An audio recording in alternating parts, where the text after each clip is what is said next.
अस्सलामुअलैकुम, मैं हूं फ़ाइज़ बशीर, आपका ऑनलाइन टीचर, और आज हम पढ़ने वाले हैं साइंस। तो क्लास 7 के स्टूडेंट्स को याद होना चाहिए कि लास्ट टाइम जो है हम अपना टॉपिक जो हम कवर कर रहे थे वो था फ्रॉम फ्लावर टू फ्रूट।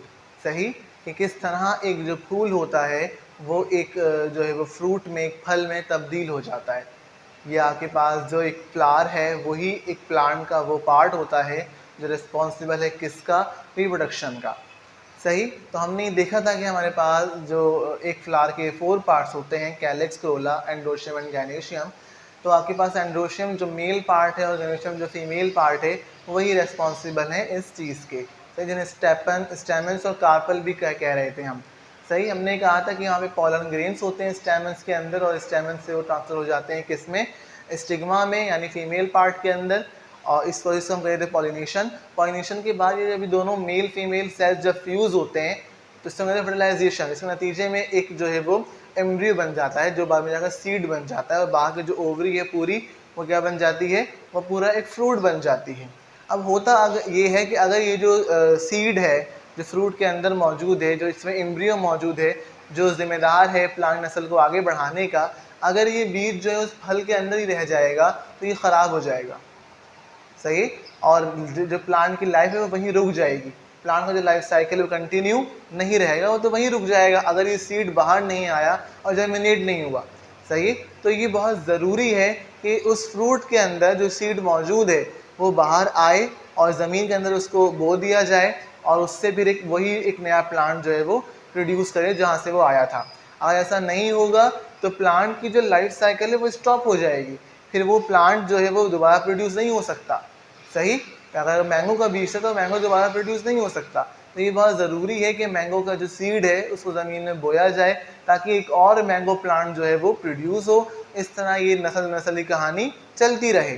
तो हम अभी बात करने वाले हैं हमारे इस टॉपिक के ऊपर, डिस्पर्सल ऑफ सीड्स के ऊपर, कि किस तरह जो है वो जो सीड्स होते हैं ये इंतशार इनका होता है, किस तरह यहाँ से वहाँ फैल जाते हैं, और जब इनको मिलती हैं फेवरेबल कंडीशन, जब ये ऐसे हालात में पहुँचते हैं जहाँ इनको प्रॉपर पानी मिल रहा है, प्रॉपर जो है वो ग़िज़ा मिल रही है और प्रॉपर जो है वो सनलाइट वगैरह मिल रही है, तो ये वहाँ पर ज़मीन में जर्मिनेट कर जाते हैं। ऐसा नहीं होता हर बार कि सीड डिस्पर्स होने के बाद जर्मिनेट भी करे। सही, ये दोनों अलग टॉपिक हैं। डिस्पर्सल का मतलब जस्ट फैल जाना, ये जो सीड्स था वो यहाँ से वहाँ मुंतकिल हो गया, ये ज़रूरी है। सही है, लेकिन अगर कहीं और जाने पर, मुंतकिल हो जाने पर उसको वहाँ साज़गार हालात नहीं मिलते, उसको वहाँ प्रॉपर पानी, प्रॉपर सनलाइट, प्रॉपर हीट नहीं मिलती, तो वो सीड वहाँ पे जर्मिनेट नहीं करेगा, तब भी जो है वो प्लांट के जो है वो क्या रहेगा, लाइफ साइकिल स्टॉप ही रहेगा।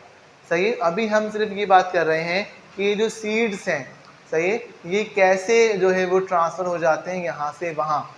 सही है, डिस्पर्सल ऑफ सीड्स का मतलब क्या है, scattering of seeds.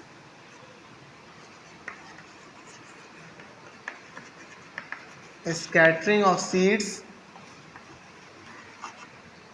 from one place to another.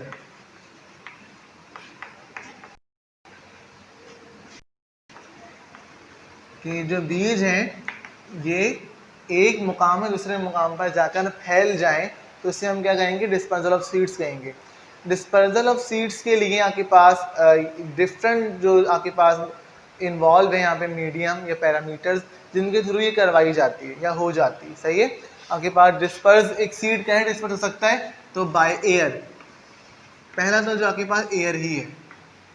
सही, आपके पास कुछ सीड्स जो हैं वो इतने लाइट होते हैं वेट में कि वो हवा के ज़रिए भी उड़कर यहाँ से वहाँ जो है वो ट्रांसफ़र हो सकते हैं।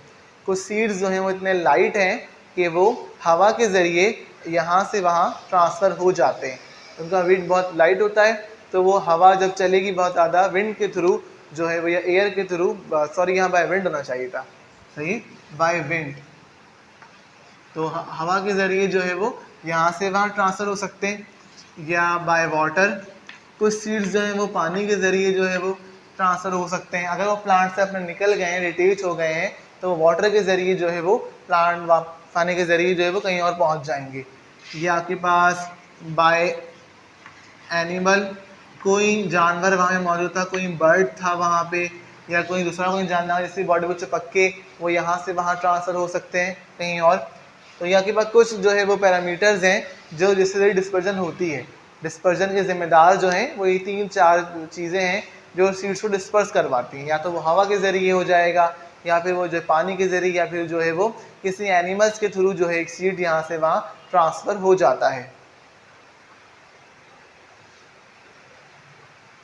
सही। तो अगर बाय विंड बात की जाए तो बाय विंड में वही सीड्स आएंगे जो साइज में बहुत छोटे होंगे,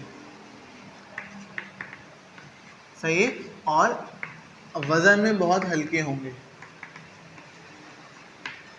फॉर एग्जाम्पल पॉपी सीड्स जो होते हैं, खसखस के जो सीड्स होते हैं वो बिल्कुल पाउडर की तरह ही होते हैं, बहुत ही, जैसे खसखस आपने देखा होगा, खसखस घरों के अंदर यूज़ किया जाता है।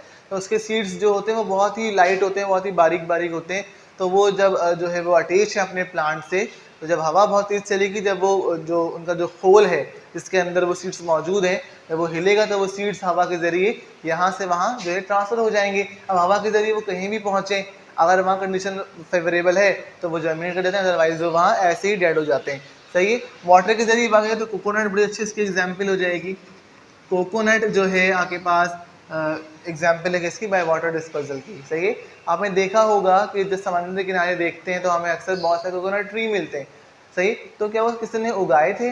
किसी ने उगाए नहीं थे, बल्कि एक ट्री से जब कोकोनट नीचे गिर गया, सही है, तो वो पानी के जरिए यहाँ से वहाँ पहुँच जाता है। और जब कंडीशन मिलती है फेवरेबल, सही हालात मिलते हैं, सही पानी ग़िज़ा वगैरह मिलती है वहाँ पर, तो जर्मिनेट कर जाता है। इस तरह आपको एक जगह पर बहुत सारे कोकोनट ट्री जो है वो समंदर के किनारे देखने पर मिल रहे होते हैं। सही। रीज़न क्या है? By water. वो जो कोकोनट का सीड है वो थोड़ा फाइब्रस है, तो पानी में वो आसानी तैर सकता है। पानी में तैर कर जो है वो यहाँ से वहाँ जो है वो ट्रांसफ़र हो जाता है, डिस्पर्सल उसकी हो जाती है। सही है। एनिमल्स की अगर बात की जाए, फॉर एग्जाम्पल अब एनिमल जो है एज अ फूड यूज़ कर रहे हैं किसको, किसी भी फ्रूट को, उन्हें फ्रूट खा लिया, जो सीड जो है उन्हें थूक दिया। सही है। ह्यूमन भी करते हैं, जब हम फॉर एग्जाम्पल तरबूज वगैरह खाते हैं, कोई भी फ्रूट खाते हैं, तो उसके जो आपके पास सीड्स होते हैं वो हम फेंक देते हैं। सही है। तो वो सीड्स हम कहाँ फेंकते हैं? बाहर फेंकते हैं ना। या फिर जो है वो सीड्स यहाँ से कच्चे वाला ले गया, तो वो सीड जो है वो यहाँ से वहाँ ट्रांसफ़र होता रहता है, और जहाँ उसको प्रॉपर कंडीशन मिलती है, जिस जगह पर वो लास्ट आखिरी मुकाम पर जब पहुँचता है, तो वहाँ की डिस्पोजल हो जाती है उसकी। तो एनिमल्स के थ्रू, या कोई एनिमल जो है वो फ्रूट खाया, उसने वहाँ सीड जो है वो फेंक दिया, या बहुत सारे एनिमल वहाँ से गुजरे तो वो सीड उनके पैरों के जरिए ज़मीन में दब गया, और जब वो दब गया ज़मीन में तो हालात सही होने पर वो जो है वो जर्मिनेट कर सकता है वहाँ पे। तो ये कुछ जो है चीज़ें हैं, by wind, by water, by animals के सीड्स जो हैं वो यहाँ से वहाँ ट्रांसफ़र हो जाएंगे, और ये बहुत ज़रूरी है। अगर ऐसा नहीं होगा तो वो जो प्लांट है जिसकी वो सीड्स हैं उनकी तो लाइफ ही ख़त्म हो जाएगी। सही है। तो रिप्रोडक्शन जो है वो सिर्फ फ्लावर पे बात नहीं होती, रिप्रोडक्शन जो है वो असल जो बात है वो सीड्स पे होती है। फ्लावर का काम तो सिर्फ सीड बनाना होता है, सही है, लेकिन जब तक वो सीड आगे पहुंचकर जर्मिनेट नहीं होगा तब तक रिप्रोडक्शन नहीं होगी। सही। तो ये बहुत ज़रूरी है कि सीड जब फ्लावर में बन गया है, प्लांट बॉडी में सीड्स की फॉर्मेशन हो गई है, तो उन सीड्स को डिस्पर्स करवाया जाए, या वो सीड डिस्पर्स हो जाए, उसके बाद वो जर्मिनेट हो जाए, तो वो प्लांट की लाइफ जो है वो कंटिन्यू रहेगी। सही है। तो एक तो हमने अभी बात करी डिस्पर्सल ऑफ सीड्स की।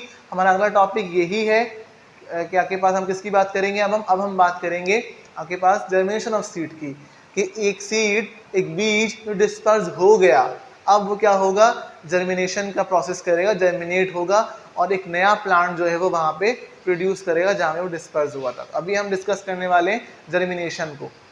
सही। तो हमारा अब जो टॉपिक है नेक्स्ट वो है जर्मिनेशन ऑफ सीड्स, यानी बीज के उगने का अमल। एक बीज जो ज़मीन में बो दिया गया, या वो खुद ही डिस्पर्स हो गया, और वहाँ उसको क्या मिली, प्रॉपर कंडीशंस मिली, फेवरेबल कंडीशंस मिली, प्रॉपर लाइट, प्रॉपर वाटर जब मिला उसको, तो वहाँ पे वो क्या हो गया, जर्मिनेट कर गया, यानी वहाँ पे उस बीज ने उगना शुरू कर दिया, और उस बीज से एक प्लांट जो है वो वजूद में आना शुरू हो गया। तो होता क्या है, आपके पास जो सीड्स हमें मिलते हैं, या जो सीड्स प्लांट के होते हैं, उनके अराउंड प्रोटेक्शन के लिए क्या होती है, एक सीड कॉट होती है। सही। सीड कॉट, जो छिलका होता है उस बीज का, उसे सीड कॉट कहा जाता है। जो क्यों बनाया गया है, उसकी प्रोटेक्शन के लिए। किसकी प्रोटेक्शन के लिए, अंदर मौजूद एम्ब्रियो की। सही है। जब फर्टिलाइजेशन हुई थी, मेल फीमेल सेल फ्यूज हुए थे, तो नतीजे में एक एम्ब्रियो बन गया था, सही है, जो सीड के अंदर मौजूद है। और उस एम्ब्रियो की प्रोटेक्शन के लिए बाहर क्या बना दिया गया, एक छिलका नुमा दीवार बना दी जिसे हम सीड कॉट कहते हैं, सही है। ये सीड कॉट क्या प्रोटेक्ट करती है, ये सीड कॉट हिफाजत करती है अंदर मौजूद एम्ब्रियो की। अभी जो एम्ब्रियो है असल में यही रेस्पॉन्सिबल है नेक्स्ट प्लांट की जर्मिनेशन का। इस एम्ब्रियो के 3 पार्ट्स होते हैं। पहला जो है वो प्लोम्यूल है, दूसरा जो है वो रेडिकल है, और तीसरा जो है वो कॉटिलीडन्स है, सही है। ये जो एक एम्ब्रियो था अंदर, इसके मजीद 3 पार्ट्स होते हैं, प्लोम्यूल, रेडिकल और कॉटिलीडन्स। तो होता क्या है, जब ये सीड जर्मिनेट करवाए होगा तो जो प्लोम्यूल है ये आपके पास स्टेम बनाना शुरू कर देगी, ये जो रेडिकल है ये रूट्स बनाना शुरू कर देगा,